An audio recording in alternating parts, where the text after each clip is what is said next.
Bon, bah écoutez, on me dit de commencer, hein, parce que voilà, il y a encore un peu de queue, mais c'est pas grave, hein, on commence. Voilà. Alors, peut-être à un moment donné, vous serez obligé de respecter les consignes sanitaires, mais de vous rapprocher. Enfin, le son permettra d'entendre la vidéo qu'on va projeter. Voilà.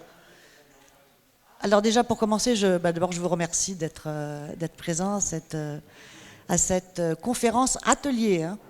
Je vous dirai pourquoi. Hein. Conférence atelier, donc sur penser l'école. Alors je me présente, peut-être qu'il y a des gens qui ne me connaissent pas. Enfin, je suis Sabine Rubin. Je suis donc députée dans le 93 en Seine-Saint-Denis. Je suis à la commission des finances, mais c'est vrai que j'ai un grand intérêt depuis le début pour toute la problématique de l'éducation. Et excusez-moi, mais je vais reprendre une formule de M. Macron, une espèce de la palissade un jour qu'il a annoncé à propos de l'école, et justement pour annoncer la réforme Blanquer, enfin l'école de la confiance. Il a dit, et c'est pas faux, l'école c'est à la fois le miroir de la société d'aujourd'hui et la fabrique de la société de demain. Alors précisément, si c'est la fabrique de la société de demain, quelle société voulons-nous demain? À l'heure où il nous semble qu'il y a une urgence écologique, démocratique, sociale, économique, de penser la société de demain, on ne peut pas s'exonérer de penser l'école. C'est le sens de cette démarche. Il faut dire aussi que l'école est vivement attaquée, parce qu'en parlant de miroir de la société d'aujourd'hui, c'est vrai que c'est une école qui est attaquée. Alors, M. Blanquer, c'est un peu le summum, le paroxysme, mais d'un long processus de détricotage de l'école et de ses fondamentaux. Donc c'est le sens de cette démarche. Et je parle bien de démarche, et c'est la raison pour laquelle ça s'appelle une conférence atelier. C'est que, comme le dit le titre, penser l'école, donc on va la penser ensemble, on ne va pas la penser seule. Enfin, je ne vais pas la penser seule dans mon coin. D'abord, je ne suis pas une experte de l'école. Et l'école, c'est tellement d'aspects. Voilà, tellement d'aspects. Et puis aussi, pour être conforme, finalement, à notre intérêt démocratique, l'idée, c'est plus de valoriser la démarche, de mettre en œuvre une démarche démocratique pour penser ensemble l'école telle qu'on voudrait qu'elle advienne. J'ai une phrase qui me vient d'une institutrice que peut-être certains d'entre vous connaissent parce qu'elle a écrit pas mal de bouquins, c'est Véronique Decker, et qui disait « Si on veut changer l'école, fermez les yeux et pensons, imaginons à la société que nous voudrions voir advenir. Et c'est ainsi qu'on pensera l'école. Donc je suppose que nous sommes ici pour voir advenir une société solidaire, écologiquement responsable, et l'école y prépare-t-elle précisément? C'est la réflexion que nous allons nous poser. Donc, quand je dis que c'est une démarche, ici c'est la deuxième étape de cette démarche. Nous avons entamé, avec 3 collègues qui sont ici présents et qui m'aideront à animer les ateliers, nous avons entamé fin juin des premières auditions d'une vingtaine de chercheurs, d'instituteurs, d'enseignants, d'inspecteurs académiques, de chefs d'établissement, pour entamer une démarche, une réflexion avec eux sur les grands enjeux de l'école actuelle, où elle est attaquée et comment y répondre. Donc, on vous présentera, alors il y a eu 16 heures d'audition, là il y a 15 minutes d'extrait, qui sont comme un petit apéritif pour vous mettre en bouche et vous permettre de réfléchir et de prolonger cette réflexion. Et je le dis d'ores et déjà parce que ce sera ma conclusion. Cette réflexion, elle ne se terminera pas une fois sortie de l'école. J'inviterai tous ceux qui sont présents à nous aider à la prolonger parce que le combat, c'est un véritable combat idéologique, un combat culturel. Là, je laisse la parole à Dominique qui va vous préciser c'est quoi les grands enjeux que l'on peut d'ores et déjà identifier à propos de cette école progressivement détricotée. Je vous remercie. Oui. Bonjour à tous. Enchantée de voir tout ce monde.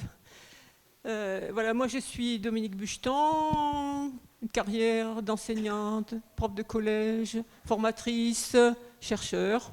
Et la fin de ma carrière, parce que maintenant je suis à la retraite, la fin de ma carrière, ça a été la direction d'un gros laboratoire de recherche à Montpellier, pluridisciplinaire, etc. Un vivier de réflexion, de pensée sur l'école, et le fil conducteur de toute ma vie de militante, de professionnelle, ça a toujours essayé de comprendre les raisons de l'échec scolaire. Ça a été le fil directeur de ma pensée. Voilà, et c'est pour ça que je suis ici et que je continue dans cette verve. Alors, la première chose que je voudrais dire, parce qu'elle me paraît importante, c'est de dire combien l'école est un bien commun. C'est un bien commun de notre pays, c'est un bien commun de notre culture, et c'est un bien commun à protéger, c'est un bien commun à sauvegarder et à faire évoluer. Voilà. Et donc je crois qu'il faut protéger, sauvegarder et faire évoluer ce bien commun pour répondre aux énormes questions qui sont devant nous actuellement. Et donc je voudrais insister quand même sur cette idée de ne pas céder dans le dénigrement de l'école qui fait pas ci, qui fait pas ci, qui fait pas ça, parce que quand même, ce capital culturel, professionnel, associatif, etc., a permis qu'on a une nation qui est cultivée. On a un capital de diplômes en France bien plus élevé que dans un bon nombre de pays, même si les résultats et le boulot derrière ne suivent pas. On a un pays qui a un niveau de culture très élevé et qui fait envie. Et la deuxième chose, je crois qu'il ne faut pas l'oublier, ça, on est à 80% d'une population, d'une classe d'âge qui est au niveau bac. C'est pas rien, c'est pas le certificat d'études, c'est un grand parcours. Ce grand parcours, évidemment, il a été le fruit de tout à fait de luttes, de contradictions, etc. Mais il est aussi le fruit de notre histoire révolutionnaire, la particularité de notre système scolaire public national, c'est qu'il est inscrit dans les valeurs de la République et de la Révolution française avec l'idée d'universalité, du principe de liberté, d'égalité, de fraternité. On ne trouve pas ça en Chine, on ne trouve pas ça en Allemagne, on ne trouve pas ça en Angleterre. On a ce capital extrêmement important. Il faut absolument le sauvegarder. Alors c'est un lieu de conflit, ça a toujours été un conflit de valeurs, ça continue et voilà, on est là-dedans. Un bien commun, j'allais dire, c'est un capital, c'est un avenir, et c'est un avenir collectif, et c'est un projet de société. Voilà. Et voilà, cette idée, ne pas la perdre de vue. La deuxième idée, c'est que l'attaque est sans précédent contre ce capital, sans précédent, d'une violence inouïe, d'une rapidité inouïe. Ce qui se passe en France, c'est un bulldozer devant un magasin de porcelaine, nous a dit un des intervenants. Et donc, attention à ne pas se tromper d'ennemi, c'est un peu l'objet de ces ateliers, comprendre la nature de l'attaque pour la contrer et puis pour proposer autre chose. Et j'allais dire, pour faire très très vite, que l'attaque, je vais faire simple, hein, la tape à la Blanquer, mais pas qu'à la Blanquer, dans tous les pays européens, c'est un peu la même chose. Moi, j'ai fait des travaux internationaux, c'est la même musique. Hein, l'attaque du néolibéralisme, elle est très forte en France, mais elle est très forte ailleurs aussi. Et donc, l'attaque, elle est triée, bloquée, empêchée. Triée, bloquée, empêchée, et maintenant, ça se joue au niveau du lycée de Parcoursup. Deuxième attaque, c'est privatiser, marchandiser. Troisième attaque, c'est caporaliser.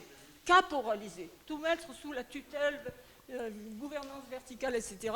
Et la quatrième, c'est la manœuvre, c'est déguiser. C'est présenter des fausses solutions, présenter, etc. Tout le problème, c'est le CP, etc. C'est tout faux, tout ça. C'est un déguisement. Hein, voilà. Et donc, les résultats de tout ça, j'allais dire, franchement, c'est que notre société est en panne d'idées. Hein, panne d'idées, panne de démarche créative. Les grands enjeux, eh bien, c'est des défis intellectuels et sociétaux sans précédent.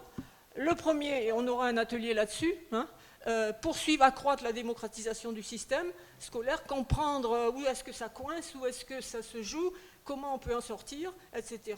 Et l'idée forte derrière tout ça, c'est augmenter le pouvoir d'agir de la population, le pouvoir de penser, le pouvoir d'entrer dans les luttes. Il est là l'enjeu, que vraiment on essaie d'empêcher. Le deuxième, c'est l'énorme défi écologique qui est devant nous, complexe, défi écologique, sanitaire. Il faut trouver des réponses, c'est nouveau. Ce n'est pas une pensée simpliste qui va... La crise du Covid, etc., nous montre combien c'est complexe. Le troisième enjeu, quand même, c'est que nous ne sommes pas simplement citoyens de notre pays, mais aujourd'hui, ça se joue à l'échelle internationale. Et faire de nos élèves, de nos jeunes adultes, des citoyens de ce monde, des responsables de ce monde, la responsabilité du monde, Voilà. Et pour terminer là-dessus, on a aussi un autre enjeu dont on parlera dans un atelier, c'est le raz-de-marée numérique. Qu'est-ce qu'on en fait? Est-ce qu'on se fait laminer par le raz-de-marée numérique, ou au contraire, on s'en empare, on le transforme et on le met au service de l'humain, etc. Tout ça pour dire que devant nous, il y a des grands chantiers qui s'ouvrent. On n'a pas des réponses toutes faites, comme disait Sabine. C'est une réflexion la plus large possible, la plus forte possible. Et j'allais dire, moi, je pense quelque chose de très fort, c'est que l'école, c'est l'avenir de l'humanité. L'école est l'avenir de l'humanité. Ce n'est pas l'économie l'avenir de l'humanité, c'est l'école qui est l'avenir de l'humanité. En Afrique du Sud, au Mali, en France, ailleurs. Et voilà. Et donc, on a des grands chantiers qui... Plus près. Je suis méditerranéenne. Je ne peux pas m'empêcher de bouger. Voilà. Et donc, du coup, c'est sur ces grands enjeux qu'on a construit, avec les auditions que vous allez entendre, en les écoutant, en discutant entre nous, on a construit 3 ateliers qui n'aborderont pas toutes les questions, c'est évident, mais l'objectif, c'est de commencer à comprendre les mécanismes, les enjeux, et c'est camouflé, c'est pervers, c'est tordu, hein, c'est tordu ce qui se passe. Hein. Donc il faut décoder et décoder ensemble. Donc on aura 3 ateliers de 45 minutes. Le premier va dire en gros sur violence, parce qu'on est dans une école extrêmement violente, hein, pour tout le monde, les parents, les élèves, les inspecteurs, les enseignants. Violence, injustice socio-scolaire, inégalité, exclusion, etc. Comprendre les mécanismes, les fausses solutions, etc. Ça, c'est le premier atelier. On aura un deuxième atelier qui est extrêmement politique, c'est est-ce qu'on peut exiger une vraie gouvernance démocratique alors que nous sommes dans un autoritarisme effréné à tous les niveaux, du ministère jusqu'à la classe, maintenant tout est sous tutelle, tout est organisé, tout est descendant. Comment on peut comprendre ces mécanismes, comment on peut les contrer, comment on peut organiser, etc. Et qu'est-ce que veut dire une démocratie à l'école, du fonctionnement de l'école, en quoi c'est un enjeu et un atout formidable du développement de l'école, des institutions, de la formation des enseignants. Et enfin, un troisième atelier, ce que j'ai appelé rupture, défi, continuité, dans le cœur du métier. Dans le cœur du métier, on a d'énormes questions dans le cœur du métier, c'est-à-dire aujourd'hui, de quel savoir nous avons besoin, de quelles pratiques nous avons besoin pour amener nos élèves à comprendre le monde. Nos élèves, nous a dit un intervenant, ils nous demandent pas des solutions, ils nous demandent de comprendre le monde. Hein, voilà. Les élèves demandent de comprendre le monde. Deuxième point, quelle éducation à la solidarité, à la responsabilité citoyenne, locale, nationale ou mondiale, nous pouvons mettre en place à l'école. Et puis l'énorme question du numérique. Vous voyez, c'est un beau chantier, on n'arrivera pas au bout. Voilà. Alors, les ateliers vont se dérouler de la façon suivante. D'abord, on va avoir un petit... vous allez voir, c'est vraiment tout à fait passionnant, les petits bouts qu'on a attrapés, mais c'est aussi pour bien poser les problèmes. Ensuite, on se répartit, j'allais dire, naturellement et spontanément, en cercle, le plus possible, un peu éloigné si c'est possible. Sinon, si c'est trop serré, on fera 2 groupes. Hein. Si on est trop serré, on respecte le... Voilà. Et puis, les ateliers, il y aura un débat, et à la fin, on demandera aux ateliers, dans chaque atelier, de sortir, on va dire, 2 idées fortes, consensuelles ou problématiques, pas plus,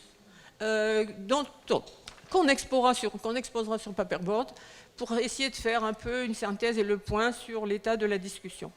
Voilà à peu près comment ça va se dérouler. C'est bon? J'étais trop longue? Non. Non, c'est parfait. Bon, écoutez, on va lancer la vidéo.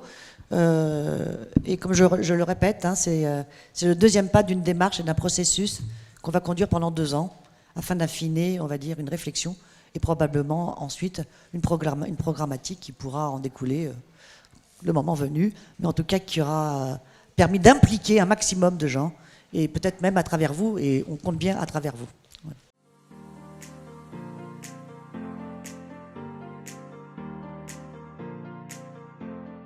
Depuis plusieurs années, et sans crier gare, l'école républicaine est attaquée dans ses fondements.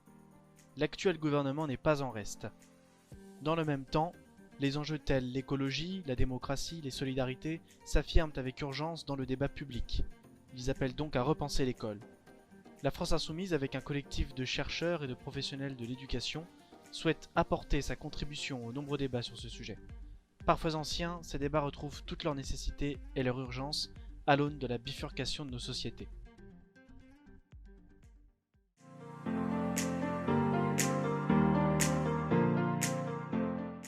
La mission de l'école depuis Jules Ferry, c'est de répondre aux besoins de la bourgeoisie. Là encore, je vais peut-être faire rebondir Jean Gréval, mais même l'école Jules Ferry, c'est quand même, avec encore une fois des éléments dysfonctionnants, mais c'est quand même préoccupé de permettre cette acquisition d'une raison morale. Et, je m'appuie sur un courant humaniste. Bon, on peut penser ce qu'on veut de l'humanisme, mais je crois qu'il était très fortement présent chez les hussards de la République, justement, que pourraient être les instituteurs, et notamment ce courant, c'est le courant dit des solidaristes, c'est-à-dire de ceux qui considéraient que tout être humain contracte une dette morale vis-à-vis de ses semblables et vis-à-vis des générations qui suivent. Je ne veux pas personnaliser Henri Blanquer, il y a eu d'autres avant qui en étaient en quelque sorte le brouillon, et Henri Blanquer, on a le monsieur loyal du grand cirque du capitalisme financier.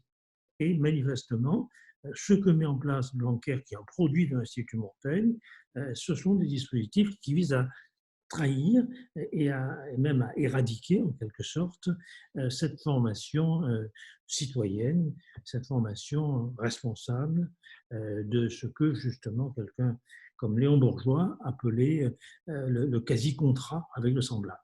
Il n'y a pas d'école qui n'ait pour finalité de travailler la question du commun. C'est en gros, pourquoi, si je veux être un peu emphatique, pourquoi sommes-nous ensemble sur Terre? Voilà.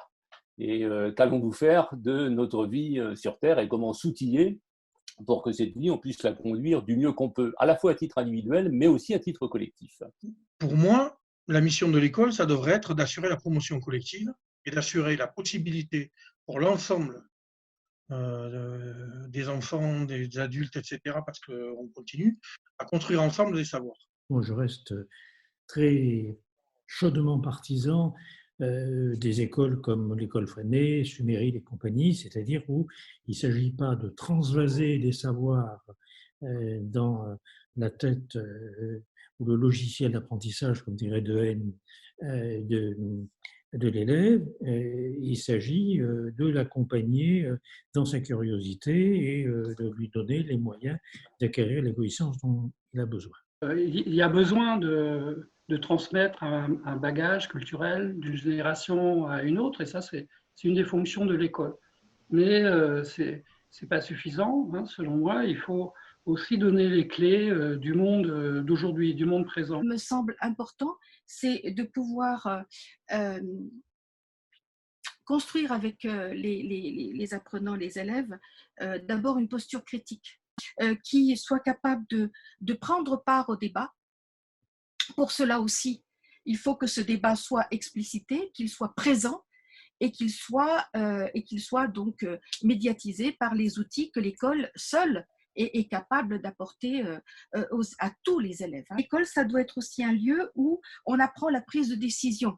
Peut-être il faut remettre au cœur quelque chose qui serait de l'ordre de la fraternité, d'une fraternité large, hein, au sens de, voilà, vous frères humains, voilà, c'est à Cohen que j'ai pensé dans un premier temps, cette humanité-là, cette fraternité-là qui fait que l'école, c'est pas uniquement être centré sur l'individu, on a eu tendance quand même à beaucoup recentrer sur l'individualisation et évidemment, l'élève, il est une personne, il est à prendre en compte en tant que tel, mais il est aussi à penser dans un collectif.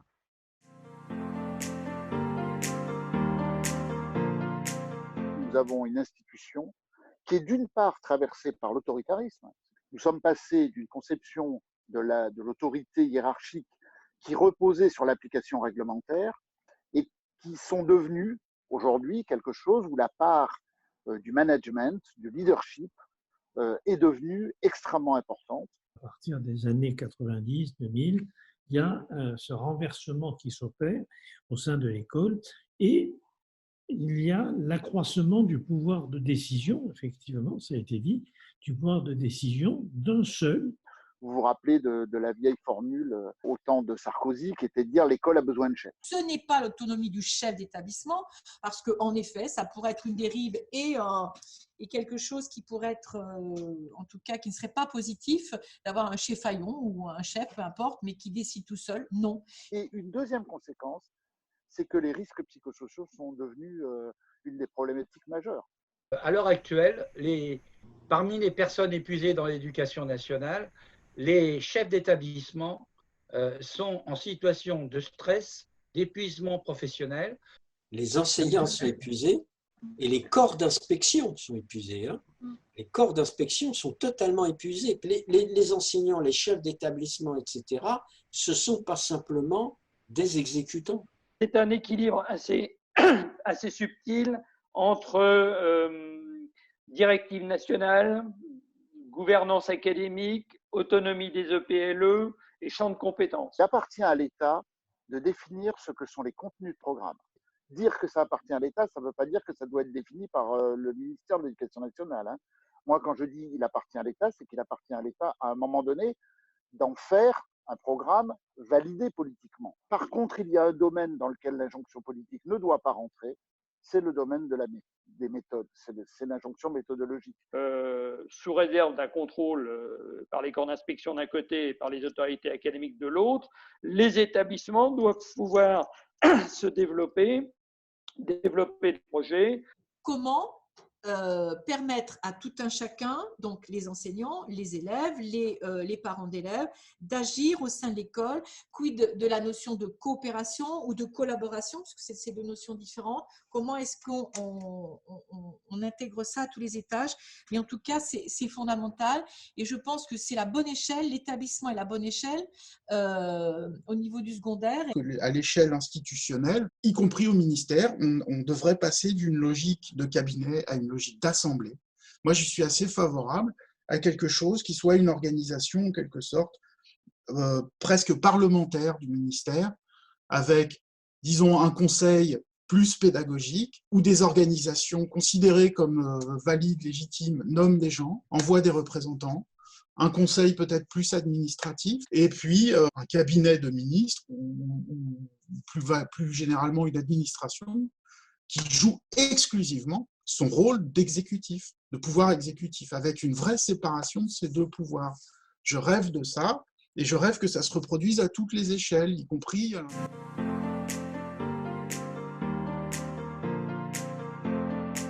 On sait que voilà, l'école française ne réduit pas les égalités. C'est une des écoles les plus inégalitaires. Il y a une structure ADN, hein, je dis encore une fois, qui est élitiste et qui est là pour sélectionner 2 à 3% de notre classe d'une génération, et voire moins. Et donc, il faut faire très, très attention que, justement, une des révolutions politiques doit être de mettre en avant des principes d'égalité, non pas des chances, parce que ça, c'est l'égalité des chances, c'est pour la sélection, mais d'égalité des résultats. Parce que... Je veux dire, il y a 3 questions qu'il faut qu'on arrive à résoudre. La première, c'est que, puisqu'on a beaucoup parlé de territoire, il y a un aspect dont quelquefois on oublie de parler dans les territoires, c'est que les territoires, c'est ultra marqué socialement. Donc, est-ce que oui ou non, on veut que l'école soit un instrument de bagarre contre la ségrégation territoriale sociale? Est-ce qu'on veut? Si on veut ça, il faut réfléchir à la question de la carte scolaire. Comment on essaye de faire en sorte, effectivement, de toucher à ça, de toucher aux cartes scolaires, de faire en sorte qu'il y ait plus de mixité. La deuxième, c'est celle des moyens. Et quand je dis des moyens, c'est des vrais moyens. C'est-à-dire qu'il faut arrêter de fabriquer du moyen juste dans du discours politique. Demandez-vous à quels sont les élèves auxquels on consacre le plus de moyens. Ce sont les élèves des classes préparatoires. Troisième vecteur de démocratie fondamental, essentiel, pour que la démocratie puisse fonctionner, pour que la démocratisation de la réussite scolaire, de l'accès au savoir puisse fonctionner, cela demande de hautes compétences professionnelles de l'ensemble des personnels, des enseignants bien sûr, mais de l'ensemble des personnels. Il faudrait que chaque équipe éducative où chaque enseignant connaisse au mieux la réalité sociale des élèves qu'il a en face de lui et sache comment la prendre en compte, ce qui n'est pas forcément simple. Hein. Il n'y a pas de recette magique sur ces choses-là. La conviction que je partage avec certains de mes camarades des collectifs et du syndicat, c'est que l'échec scolaire, ça se construit. Là aussi, c'est un aveu d'échec de l'école, mais terrible. On nous avait demandé, à nous, au GFEN, de faire une formation sur la difficulté scolaire. Pour cette formation, moi, j'avais fait une recension de ce que j'avais trouvé dans tous les sites qui s'occupent de ces questions. Et j'avais donné ces choses-là aux participants à la formation en leur demandant de réfléchir, de tirer des conclusions, etc., etc., etc. Et la conclusion que les collègues avaient tirée, c'était « mais bon sang, mais c'est pour tous les élèves qu'il faut le faire ». Finalement, au fil du temps et de l'expérience, je m'aperçois qu'on a des solutions. On a des solutions on sait faire. On a vraiment à nos côtés des grands professionnels que sont les enseignants. Ils le font et on fait progresser les élèves. Après, ce qui me gêne, il y a un moment donné où faire réussir un élève, c'est lui promettre quelque chose. Je suis mal à l'aise parce que ce que je promets, je ne pourrais pas le tenir. C'est bien de les envoyer le plus haut possible, mais après, si on n'est pas capable d'assurer leur scolarisation, et leur permettre de scolariser en post-bac, ça devient compliqué. Les résultats de Parcoursup actuellement, où on a présenté Parcoursup comme la solution, mais Parcoursup, c'est simplement mettre des gens dans des cases.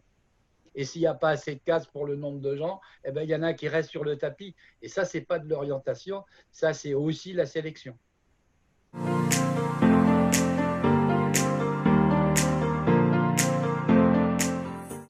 L'école n'a pas pris du tout le virage des années 2000 et de l'Internet, mais pas du tout. Contrairement à ce qu'on dit que l'école n'est pas rentrée dans le numérique, moi je dis que l'école est entrée dans le marché du numérique à plein.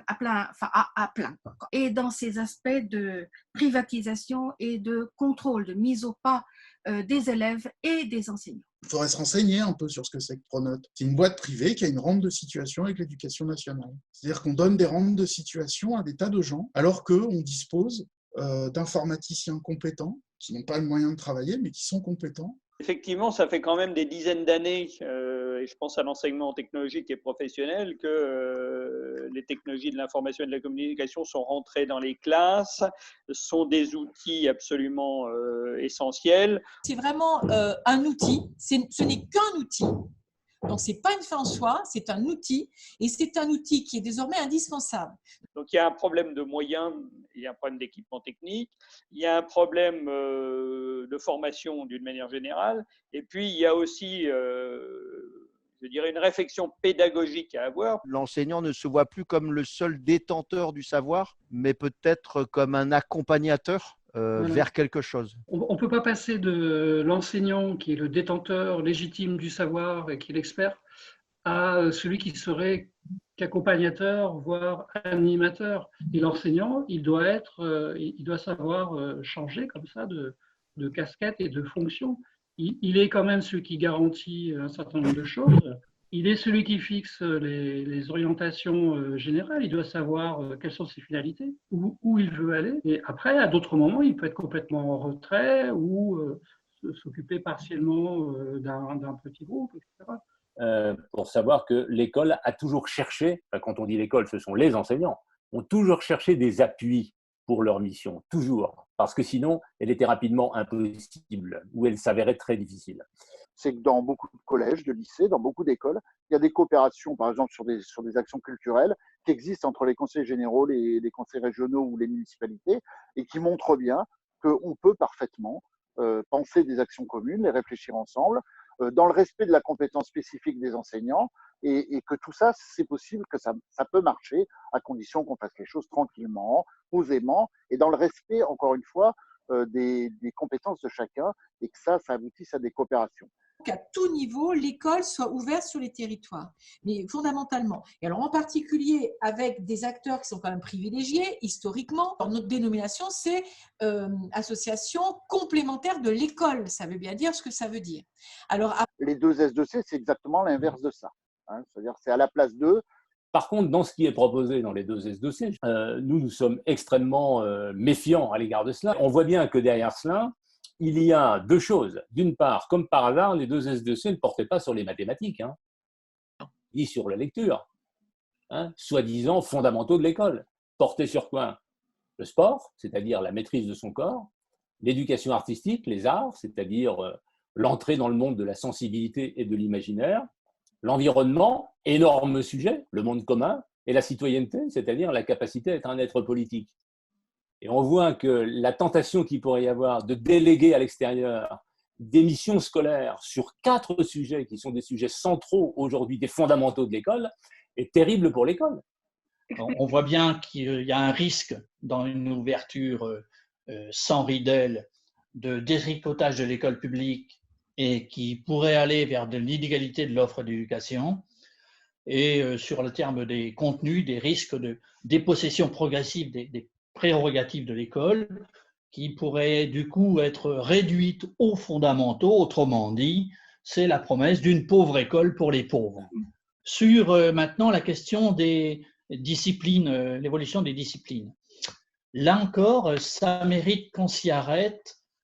Évidemment qu'il y a à penser à de l'appréhension de la complexité, etc. Mais on connaît aussi les risques d'une sorte de dilution des contenus. On a connu, vous savez, la pédagogie de l'éveil, je pense à ce qui prévalait les années 70, 77, avec quelque chose qui, du coup, ne nommant plus les choses, était ici et nulle part. Je ne me reconnais pas dans les oppositions entre discipline et interdisciplinarité. C'est-à-dire qu'à mon avis, il n'y a pas d'interdisciplinarité sans discipline. Mieux on maîtrise une discipline, plus on peut aller vers de l'interdisciplinarité, c'est-à-dire en voyant à quel endroit on peut croiser les autres disciplines ou ce qui nous manque, etc. Mais il me semble que on peut tout à fait concilier un travail sur les disciplines et un travail interdisciplinaire. Il y a des dispositifs qui le permettent de manière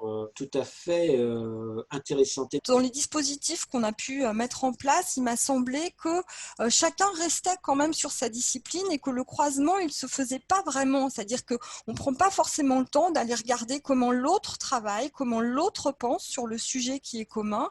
Et on ne permet pas forcément aux élèves non plus d'avoir cette réflexivité et ce recul sur comment chacun va aller observer ce qu'on est en train de penser.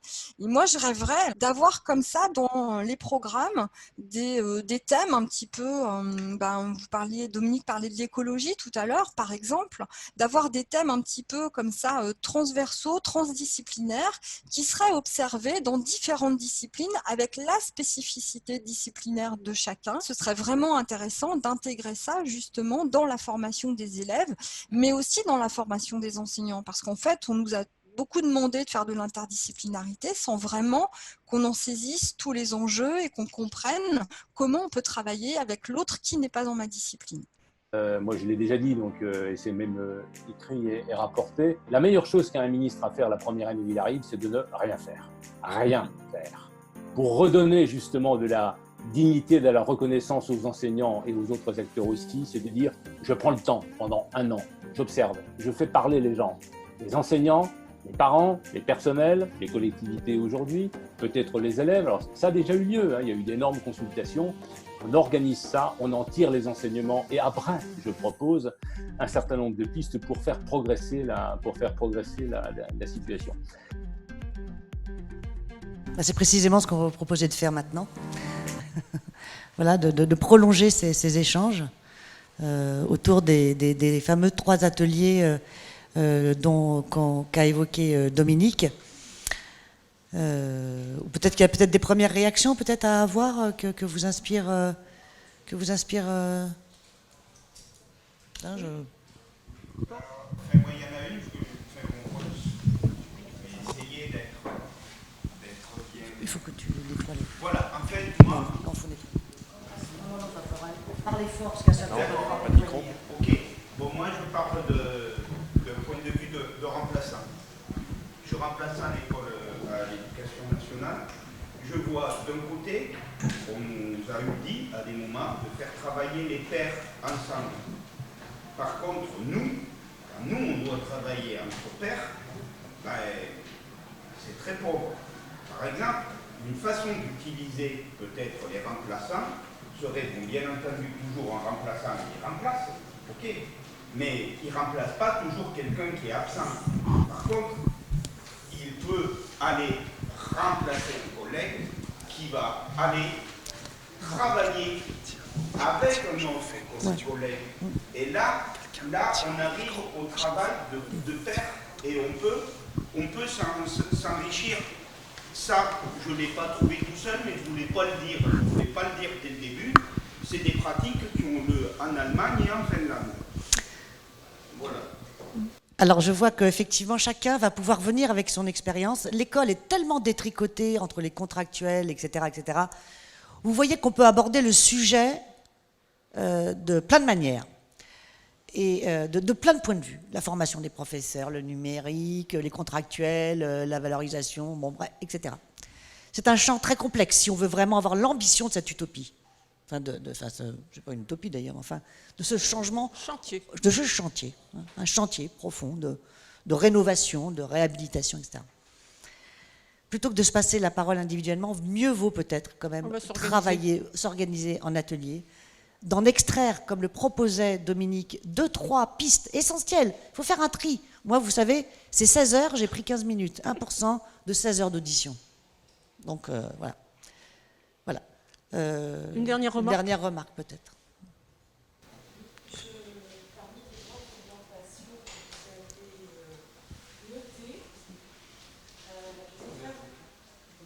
Mettez votre masque.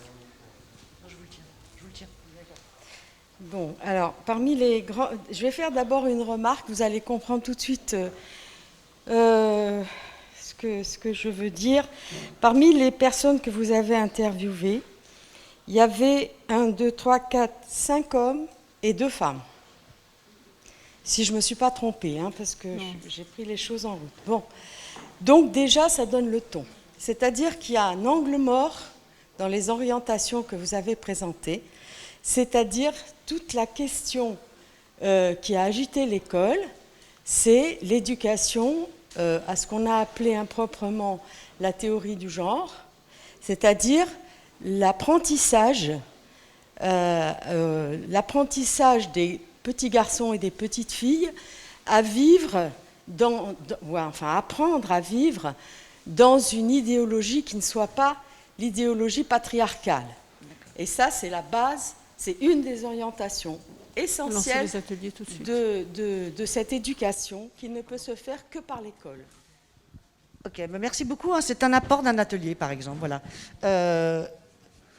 C'est un apport d'un atelier que vous pourrez amener. Je me souviens qu'un des intervenants, je vous dis, il y a 16 heures d'audition, parlait de 4 grands chantiers. En effet, c'était le respect de cette diversité en général, hommes, enfin... Et bon, bref, enfin, bon, voilà, vous apporterez ça dans votre, dans le groupe et voilà, on intégrera. Bon, peut-être alors je vous propose de faire 3 groupes, je ne sais pas, en essayant de respecter la distanciation. Donc on s'écarte le plus possible. 3 thèmes. Peut-être qu'ici on va faire, comment tu dis ? L'inégalité scolaire, chronique, la difficulté scolaire, etc. On va pouvoir se retourner, essayer de faire un grand rond. On va couper ici. Qui sera animé par donc Gérard, à cause de qui tout a commencé, l'an dernier aux amphis. Voilà. Ici, on peut faire le travail sur la gouvernance. Je vous propose la gouvernance, la démocratisation, etc. Et ici, les grandes ruptures.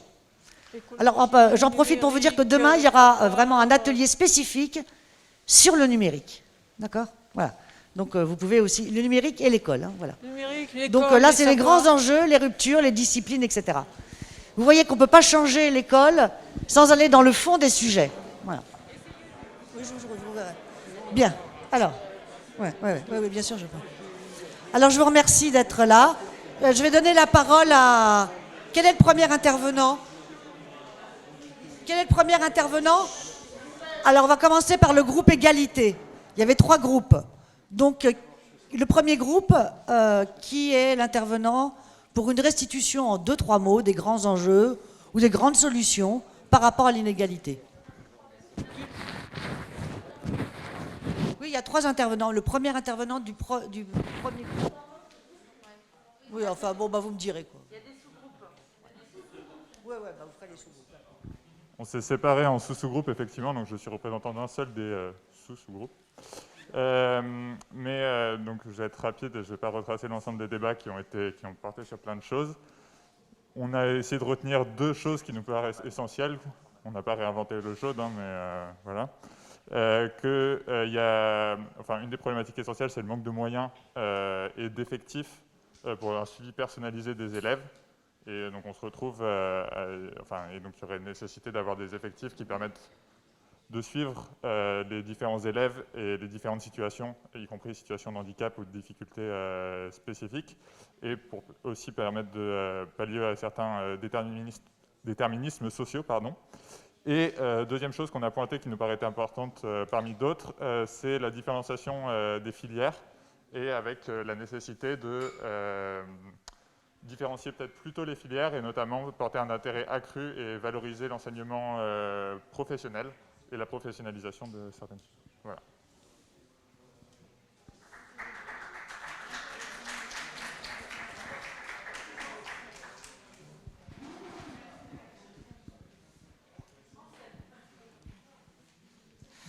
Bonjour.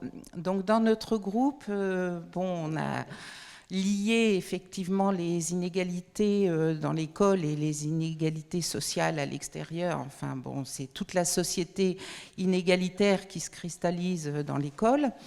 Et la manière d'aider les enfants, les familles, les professeurs qui sont tous en souffrance, c'est effectivement d'ouvrir un recrutement massif pour pouvoir accompagner tout ce monde-là, hein, alors dans l'école évidemment, et de créer des métiers d'assistants, par exemple dans les classes, mais des vrais métiers, quoi, pas des emplois précaires comme on a assisté de temps en temps, des vrais métiers qui après pourraient permettre effectivement d'aller vers le métier de professeur si ça plaît et de découvrir ce que c'est que l'école. Et puis, tout autour, il y a tout ce qui est de la protection de l'enfance, aussi pour ouvrir des métiers et renforcer tout ce qui est annexe à ça, quoi. Voilà. Et puis, aussi, le deuxième point, c'était au niveau de la formation des enseignants, hein, de faire en sorte qu'il y ait plus de liens dans les écoles, dans les classes, et que les futurs enseignants connaissent bien la réalité du métier.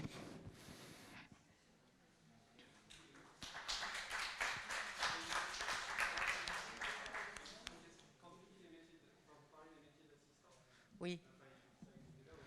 Non, ça, c'est des métiers précaires. Moi, ce que je pensais, c'était un recrutement, par exemple, niveau Bac+3, licence, avec un vrai métier pérenne, avec une échelle de rémunération, libre après aux personnes de poursuivre vers la carrière d'enseignant ou de faire autre chose ou de démissionner. Voilà.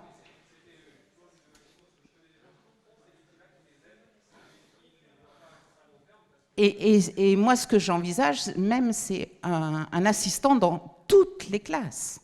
Donc, c'est un recrutement énorme.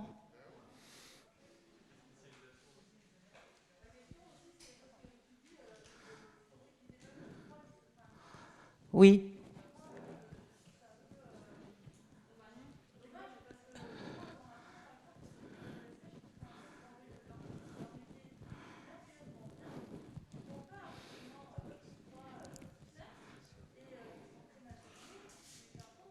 Oui, bon, ça peut se discuter, effectivement.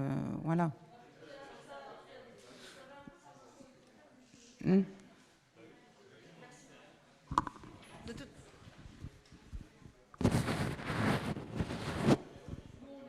chaque proposition mériterait une discussion, un débat, etc. Donc on les garde. Toutes devraient nécessiter un débat.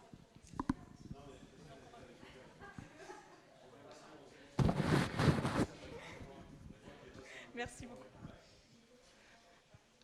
Alors, dans notre groupe, les échanges ont été très intenses et est ressortie l'idée que l'élève avait parfois une mauvaise image de lui-même et que cette image mauvaise de lui-même était construite effectivement au sein de nos structures scolaires. Par conséquent, on s'est penché sur l'idée de comment l'élève pouvait construire une meilleure image de lui-même et émerger la question de l'évaluation de nos élèves.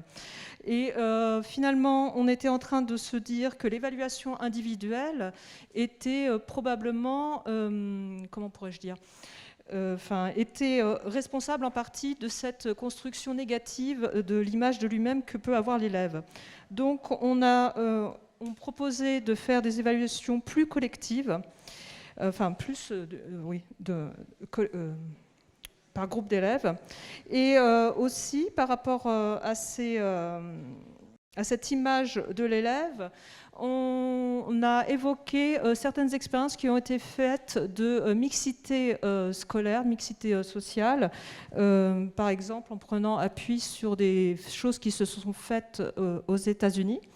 Et donc, il est émergé, l'idée comme quoi la mixité sociale permet aussi d'élargir la culture, le capital culturel en fait de l'élève, et donc d'aider aussi à une meilleure image de lui-même. Voilà. Je crois que j'ai résumé ce que...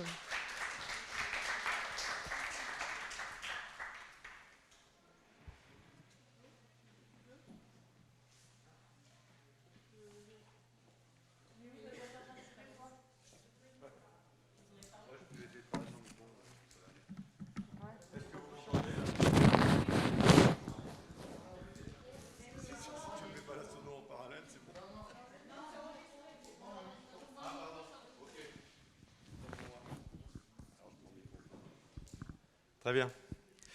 Nous, on avait, c'est pareil, on a couru après le temps parce que c'était les ruptures, donc c'était un sujet assez complexe. Donc, il y a eu une première prise de parole sur la dépossession du rôle éducatif, et donc un camarade qui a signalé, lui, qu'il pensait qu'il n'y avait pas vraiment de dépossession des professeurs, que via Internet, par exemple, et les outils informatiques, ils pouvaient très bien avoir une certaine autonomie et une certaine liberté pour élargir un petit peu leur champ d'action. Alors, ça a été un petit peu contrebalancé ensuite par une autre intervention en disant que ça posait quand même le problème des inégalités face à l'outil Internet. Et on l'a bien vu là avec la crise du Covid notamment. Ensuite, l'ouverture hors école avec l'association de compétences externes.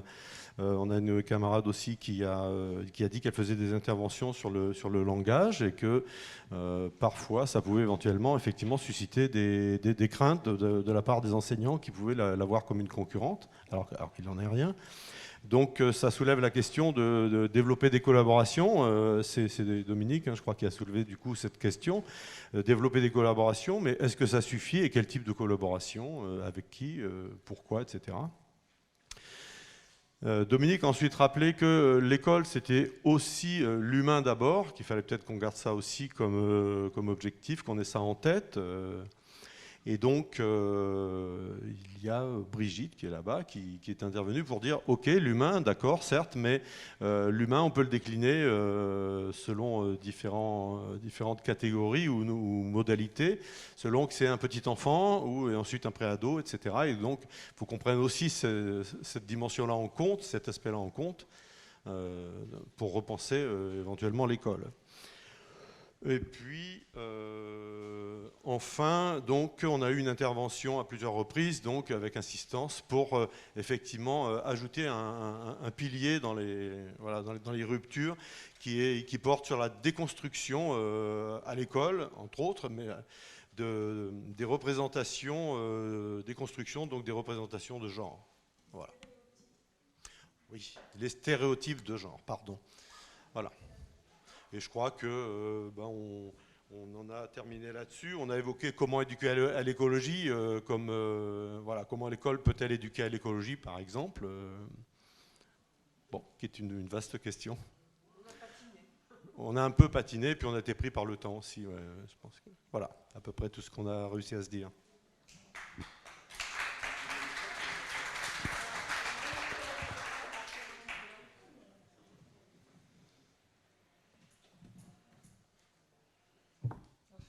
Je ne sais pas pourquoi j'ai des collaborateurs là. Il dort.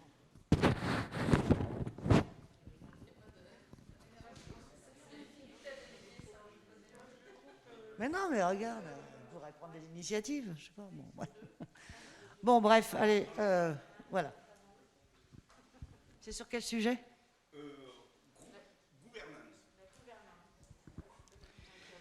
Bon, alors voilà, on va économiser le temps, on a pas pareil, nous aussi on a galopé. Alors, proposition numéro 1, on a dit que tous les personnels de l'école ont une action éducative, donc on voudrait qu'il y ait une meilleure représentativité de tous les personnels au sein du ministère. Ensuite, donc, qui découle avec ça, lié aussi, favoriser le travail des enseignants entre eux en leur donnant les moyens, notamment collégialité à favoriser dans les enseignants, dans les établissements, consulter les enseignants sur les programmes, multiplier les demandes et surtout éviter de nous faire des injonctions contradictoires, parce que ça souvent on nous le dit, mais sans nous donner les moyens. Ensuite, donc, pour refléter aussi, on a déploré une gouvernance par oui, ça c'était pas une proposition, hein. Gouvernance par l'argent, qui entraîne des difficultés chez les enseignants, et notamment qui sont souvent envoyés en fin d'études dans des classes maternelles. Ensuite, on a... Oui, parce que ça fait... Excusez-moi, moi je le lis avec une proposition de loi que j'avais vue de M. Ruffin.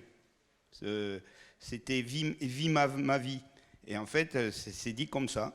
Les jeunes enseignants n'ont connu qu'une seule école et n'ont pas forcément l'idée qu'il peut exister d'autres modèles.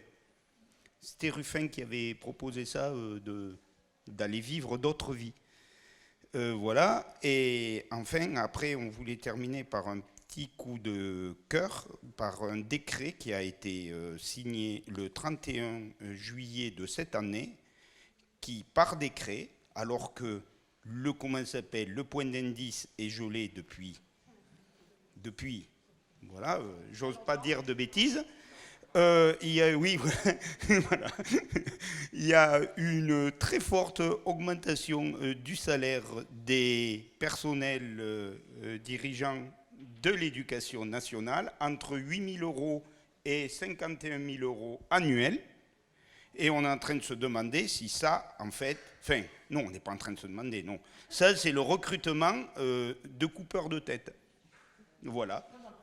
Oui, voilà. Et oui. Voilà.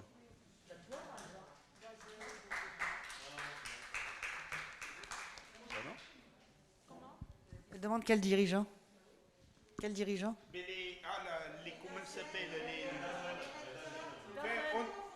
je ne sais pas jusqu'à quel niveau ça va. Oui, les hauts fonctionnaires.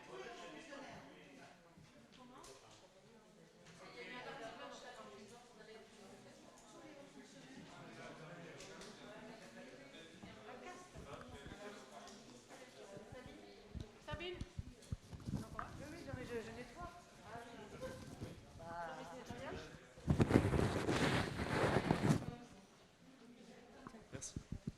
bonjour. Donc nous, on était le deuxième groupe de l'atelier gouvernance. Et on va commencer par une ambition qui était générale, qui était tout d'abord de faire confiance aux acteurs du terrain, donc les personnels, et de laisser une marge d'autonomie à ces acteurs. Une autonomie dans l'organisation et dans la pédagogie principalement. C'est important de les protéger aussi, on reviendra dessus. Donc ce qu'il faut, c'est du respect et de la vraie confiance. N'est-ce pas, monsieur Blanquer? En parlant justement d'une marge d'autonomie, on parlait surtout d'une formation plus émancipatrice et avec plus de pédagogie, donc pour les enseignants de tous les niveaux, de tous les corps. On parlait notamment par rapport à un CAP, mais ça peut parler à tous les enseignants, je pense. En lien avec la protection, on constatait un manque de gestion des dangers, de contrôle des risques psychosociaux, des cas de harcèlement au sein de l'école, qui pouvaient être très dangereux avec des sanctions qui n'étaient pas à la hauteur. Donc ce qu'on demandait, c'était justement de mieux organiser ça, de rehausser les sanctions, de faire en sorte qu'en tout cas, on n'ait pas à vivre au sein de l'école des vraies crises de hiérarchie, très clairement. Prévention du harcèlement, exactement. Contre les personnels. Exactement. Contre les personnels et voilà, ce qui peut être au sein du personnel par moment.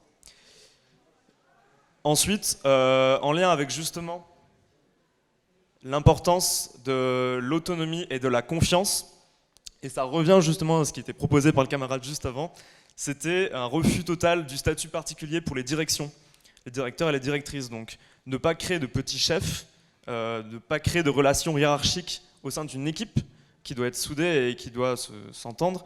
Et donc il faut seulement accorder du temps en plus à ces personnes qui seraient chargées de la direction, mais non pas une fonction, très clairement, comme ce qui a pu être imaginé avec ce qui s'est passé cet été. Et j'en viens vers la fin, et c'était en lien donc avec les directions aussi, puisqu'on souhaitait que ce soit des équipes et non pas encore des hiérarchies au sein des écoles, on avait mentionné le fait qu'il fallait peut-être réfléchir à ralentir, voire cesser le développement de grands établissements, où là en effet la personne qui est à la direction prend une position beaucoup plus hiérarchique et managériale, et on évoquait plutôt de conserver et de protéger les petits établissements. Et enfin sur la gouvernance, et là on arrive plus sur l'élève, donc on n'a pas eu beaucoup de temps pour parler de la position de l'élève au sein de la gouvernance, mais on pense qu'il y a un enjeu essentiel dans l'apprentissage démocratique de développer l'émancipation des jeunes. On a parlé notamment du cas des lycées, où on insistait sur le développement des maisons des lycéens, avec un renforcement du soutien accordé donc, au lycée, c'est-à-dire à la meilleure formation des personnels qui puissent accompagner les jeunes, mais aussi une meilleure formation des jeunes, bien entendu, pour qu'ils puissent aller plus loin dans une forme d'auto-organisation et de développement de projets qui ne peut être que bénéfique à tout le monde et en effet à former de plus grands citoyens. Pardon, ça c'est moi.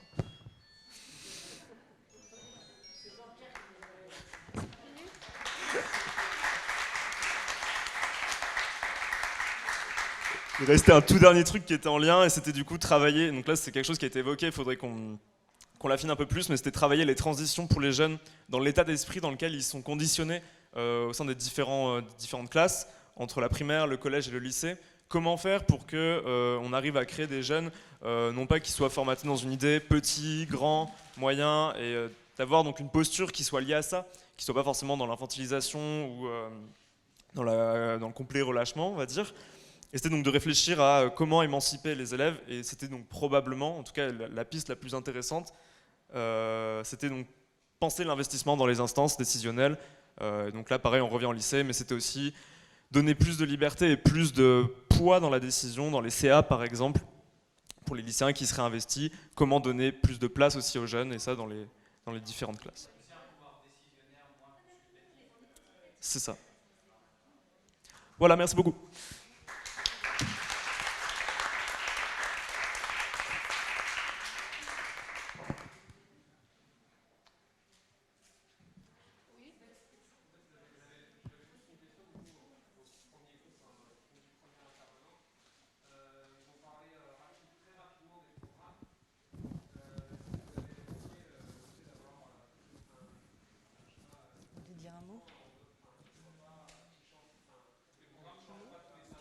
Gérard.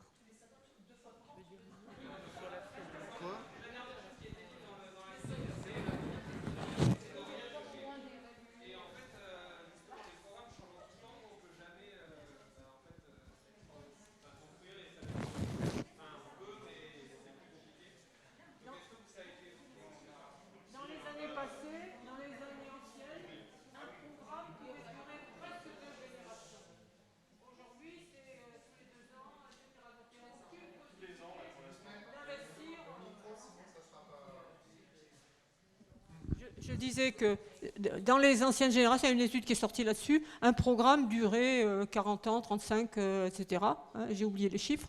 Et aujourd'hui, c'est tous les 2 ou 3 ans que blabla, turnover, turnover. Donc il n'y a aucune appropriation des programmes, même s'ils sont bons.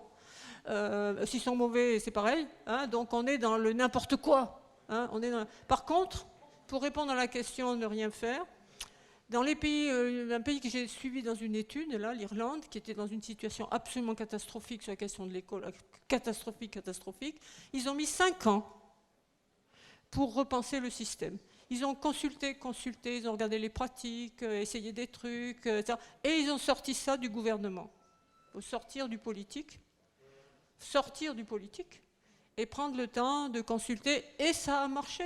C'est pas parfait, hein. Mais c'est pas parfait. Mais un bond en avant considérable en termes de reconnaissance des enseignants, de respect, de progression énorme. L'Irlande.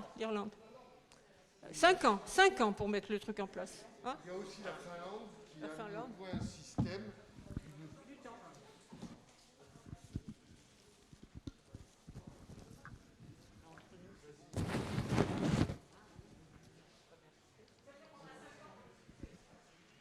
C'est moi qui ai le micro, Dominique. Non, alors, à la sortie donc de l'atelier gouvernance, là, il y a un mot qui est revenu, c'est frustration aussi, parce que c'est vrai qu'on n'a pas eu assez de temps pour les échanges, mais il faut absolument qu'on continue et qu'on continue aussi à inciter en fait les gens à penser l'école, quelle que soit leur place, qu'ils soient enseignants, qu'ils soient parents. Qui soient usagers de l'école. Voilà, il faut absolument qu'on ne se satisfasse pas de la situation actuelle, qu'on prenne conscience de ce qui est en train de se passer et qu'on en parle autour de nous.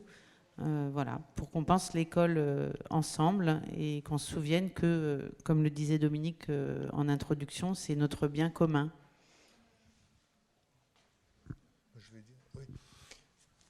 Oui, alors moi je veux juste dire qu'on est tous ici parce qu'a priori on a envie de changer de monde, changer de société, rendre enfin à l'homme la place qu'il devrait avoir.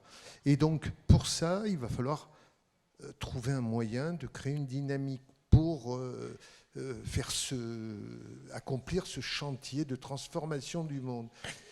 Or, l'école, elle devra accompagner, parce que l'école, elle accompagne la société de manière automatique et elle anticipe. Donc nous, il faut qu'on commence à penser dès maintenant, ici et maintenant, l'école de demain. Parce que si on ne le fait pas, eh bien, on se retrouvera avec l'école de la bourgeoisie. Et cette école de la bourgeoisie, elle ne sera pas là pour l'avenir en commun. Donc, à nous de construire. On essaye de commencer. Sabine va vous dire quelque chose et on aimerait bien continuer ce travail.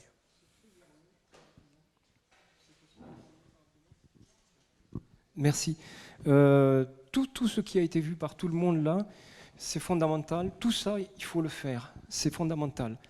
Mais dans tout ça, il n'y aura pas la résolution des problèmes des histoires de discrimination entre noir, jaune, blanc, etc., ouvert si vous voulez. Il n'y aura pas la résolution des problèmes de violence entre les enfants. Ça n'est pas dans tout ça. Mais tout ça, il faut le faire, tout ce qui a été dit par tout le monde.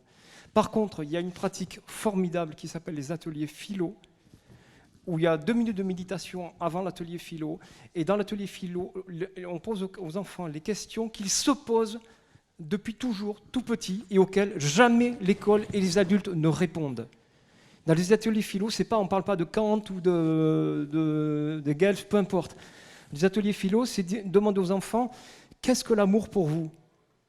Quelle est la chose la plus importante pour vous dans votre vie? Qu'est-ce que l'école pour vous? Et là, quand les enfants commencent à parler de ça, entre eux, sans jugement de la part des adultes, et des adultes tous les enfants, au bout d'un moment, pour eux, il n'y a plus les garçons, les filles et tout, il y a des êtres pensants, c'est tout. Il n'y a même plus de noir, de jaune, ce que vous voulez. Il y a juste des êtres humains qui pensent, qui réfléchissent. Et là, on fabrique des citoyens libres. Parce que ça, c'est la libération de la pensée et donc la conquête de soi, la découverte de soi. Et pour moi, c'est ça l'école en priorité. Le reste, c'est de l'éducation, c'est du machin, etc.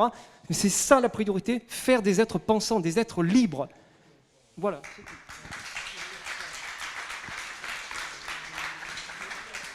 Bon, alors, pour terminer, parce qu'il va bien falloir clore là, comme je vous le disais en introduction, c'est la deuxième étape d'un long processus que nous avons engagé de réflexion.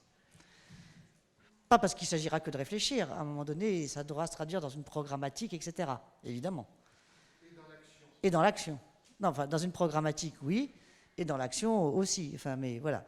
Donc, j'invite tous ceux qui souhaitent prolonger, permettre de préciser, d'approfondir, mais aussi d'amplifier cette dynamique de réflexion, pas pour trouver la solution, cette dynamique de réflexion, d'inscrire leur nom. Et je ne sais pas encore comment on va s'y prendre tous les 5, mais je cherchais la formule, c'est Corneille, quoi. On est parti à 3, l'idée c'est de finir à beaucoup. Voilà. Voilà ce qui me reste de mes souvenirs d'études de lettres.